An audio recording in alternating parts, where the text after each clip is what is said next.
Hi, my name is Jacob Sellers, and for my oral history project, I interviewed my mother.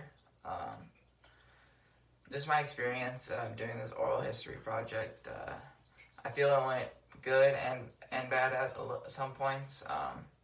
One time that I felt it kind of went a little off was my mother's answers. They were very short and straight to the point. She sometimes would not elaborate on her answer, and it would force me to ask follow-up questions to hopefully have her dive deeper into the subject.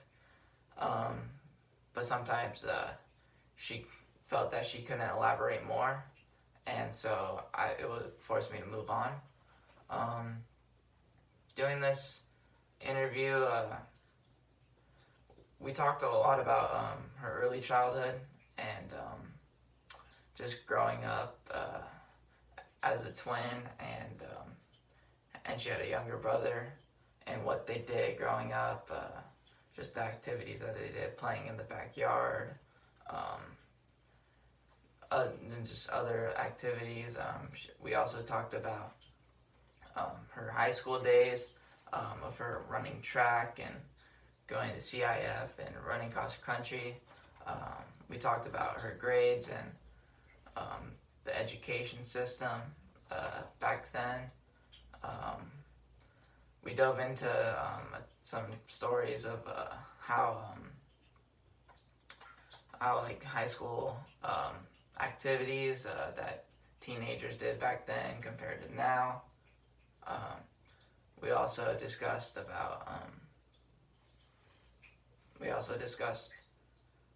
like traditions that her and her family had, and what she does now and how she has kept traditions.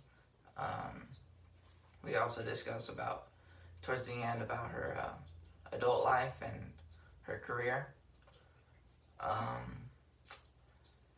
So what I got from this interview was basically the effects of diversity on a community, and the effects of culture on a community, and how they're both vital to the growth and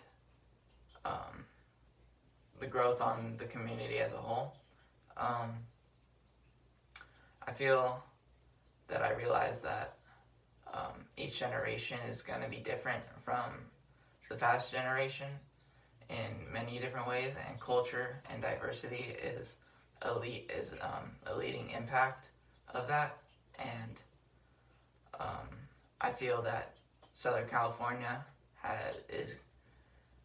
benefits from the diversity and the culture, the many cultures that we have here in Southern California, whereas some other places are very homogenous and don't really change. And I feel that we learn from everyone's cultures, and the diversity helps us grow.